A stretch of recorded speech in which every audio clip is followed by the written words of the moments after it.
ప్రతిఘటన టీవీకి స్వాగతం. క్షణక్షణం మీకోసం. ఉత్తర తెలంగాణలోని 11 జిల్లాలలో ఈ నెల 20, 21 తేదీల్లో భారీ వర్షాలు కురుస్తాయని వాతావరణ శాఖ హెచ్చరించిన నేపథ్యంలో ఆయా జిల్లాల కలెక్టర్లు అప్రమత్తంగా ఉండాలని రాష్ట్ర ప్రభుత్వ ప్రధాన కార్యదర్శి శాంతికుమారి ఆదేశించారు. ఇవాళ రేపు 11 జిల్లాలకు ఆరెంజ్ అలర్ట్ను ప్రకటించిన నేపథ్యంలో జిల్లా కలెక్టర్లతో ఈరోజు సమావేశం నిర్వహించారు.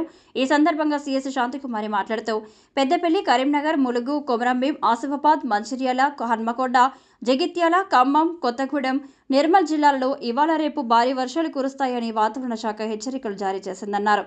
ఈ సందర్భంగా ఈ జిల్లాకు చెందిన కలెక్టర్లు ఏ విధమైన ప్రాణ ఆస్తి నష్టం జరగకుండా సంబంధిత ప్రభుత్వ విభాగాలతో కలిసి ముందు జాగ్రత్త చర్యలు తీసుకోవాలని సూచించారు. ప్రధానంగా వాగుల వద్ద తగు బందోబస్తును ఏర్పాటు చేసి ప్రమాదకరంగా ప్రవహించే వాగులను ప్రజలు దాటకుండా ముందస్తు చర్యలు చేపట్టాలని కోరారు.